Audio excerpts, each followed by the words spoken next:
Absolutely incredible. Mikel Arteta has again evolved Arsenal, and I was watching the Bayer Leverkusen game. I watched it over again. I was like, what has Mikel Arteta changed here? Is there anything different? Is there patterns of play different? Is the positions different? And yeah, there is. There's massive differences in the game we played, and I'm just going to be going over that in today's video. But before I begin, as always, please smash a like, smash the subscribe button, and turn on those notifications too. It really does help me out. So without further ado, gunners, let's get into this. And I just thought, I'll just start off with the initial shape on Arsenal on goal kicks. So here's the tactics board. Sorry, as always, David Raya has the ball from the goal kick. Simple, that's what you expect. And I feel like last season, until the end of, the season, where we started to realize our build-up wasn't great. By the way, this is just the guys that started the game against Leverkusen. That's why you're seeing the Vieiras and the Jorginhos when Rice would probably be there. But what I noticed that's different from the goal kicks is there's Jorginho, Odegaard and Zinchenko White positioning, as well as Jesus and Havertz. Let's just focus quickly on Jorginho and Odegaard. As expected, as we know happens now on these goal kicks, Odegaard now comes deeper. We've now seen he's not best deployed in that second striker sort of position for build-up. We can utilise his ability on the ball a bit deeper in play. So Raya has the option to play into Jorginho or play into Odegaard. So it kind of spreads the opponents. They have to now worry about both of our midfielders. And then you've also got Gabriel and Saliba that play wide. And that just gives Raya the opportunity to do this. And there was multiple instances in the game. Saliba would receive the ball here. Zinchenko would then get wider. Trossard would come in the pitch. Havertz would come here. It was such a good rotation. Sometimes, it would be like this. Odegaard would go into there. So Saliba then goes that ball into Zinchenko.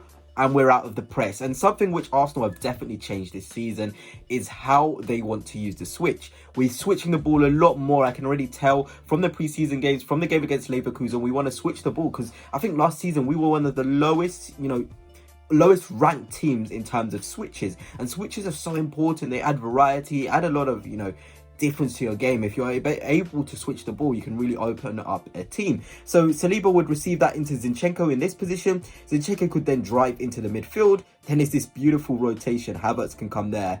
I mean, these guys throughout the game, it was all just this, what I'm just moving them about. But this was it. It was beautiful. Beautiful rotations. Odegaard, of course, in there. Vieira, he did struggle, but I feel like that's where you'll have Saka, of course.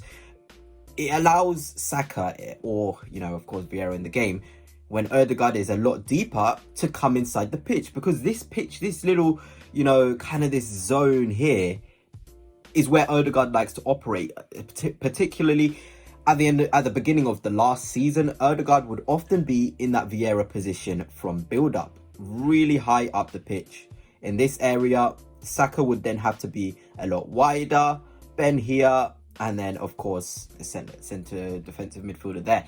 So that's the difference, I feel like. Odegaard, of course, we know is now playing a lot deeper to aid the build-up. But then also the right wing is a lot more in the pitch from goal kicks as well. Whether that Trossard as well in the pitch too. Havertz as well. I mean, I think I need to talk about that for a couple of minutes. It's the Havertz and Jesus rotation. And it's something that Mikel Arteta has wanted to do for a very, very long time. Have this connection between, Zinchenko, Havertz and Jesus. But then also Leo as well. I looked at the press conference and was like, what's Mikel Arteta saying about that trio on the left-hand side of the pitch? It's been a problem for us. We haven't been able to utilise the left flank very well in the past couple of seasons when Granit Xhaka had left. Or when Granit Xhaka left, that left side just hasn't clicked. But now we're sort of seeing this connection. Zinchenko can play those balls over the top into Havertz, who's going to make those runs into there. Trossard can then come in here. Jesus can then come short as well. Trossard can go centre forward. It adds so much fluidity, and I feel like now I can see the Havertz.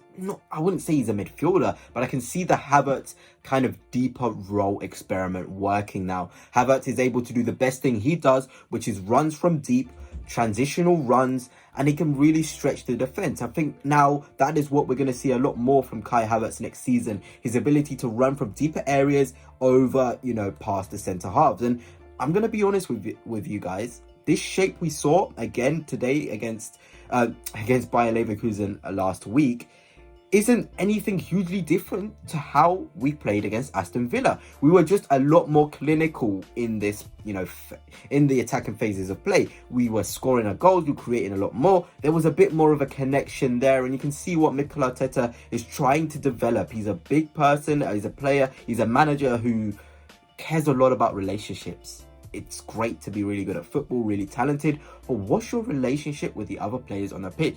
Are you able to link really well? Are you able to rotate really well?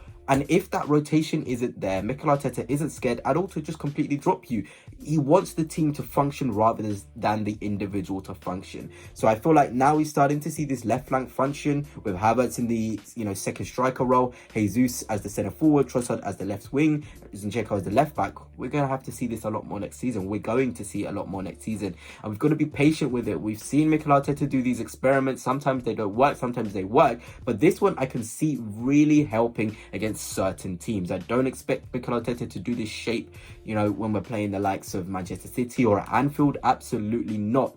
But we can definitely expect this little triangle of the Havertz, Jesus, Trossard, quartet actually, of Zinchenko as well. We can really see this operating and working really well.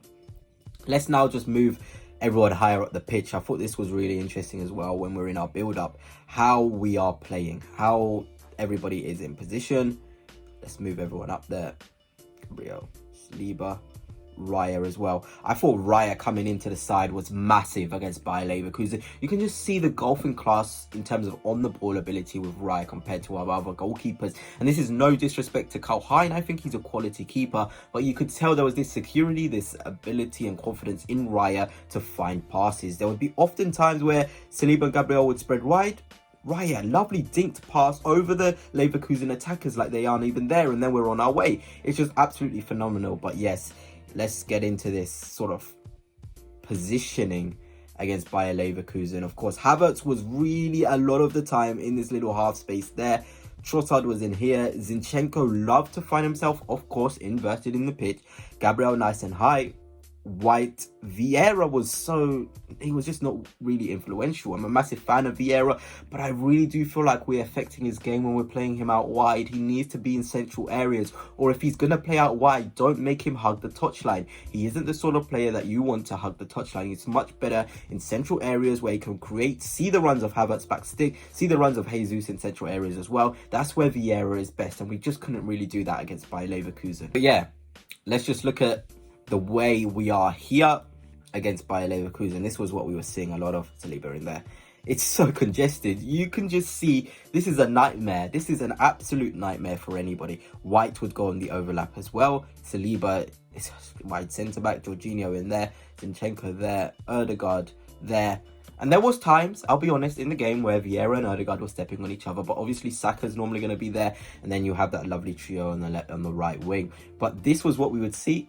Say the ball is with Trossard, Zinni would be in there, Havertz would be in this, doing all of sorts of runs, outside, inside, underlap, overlap. Really, really good performance from Havertz in there. He really understood what his role as the number 8, and it really helped us in that first half particularly. We looked really, really dangerous. So yeah, that's all I really wanted to talk about, guys.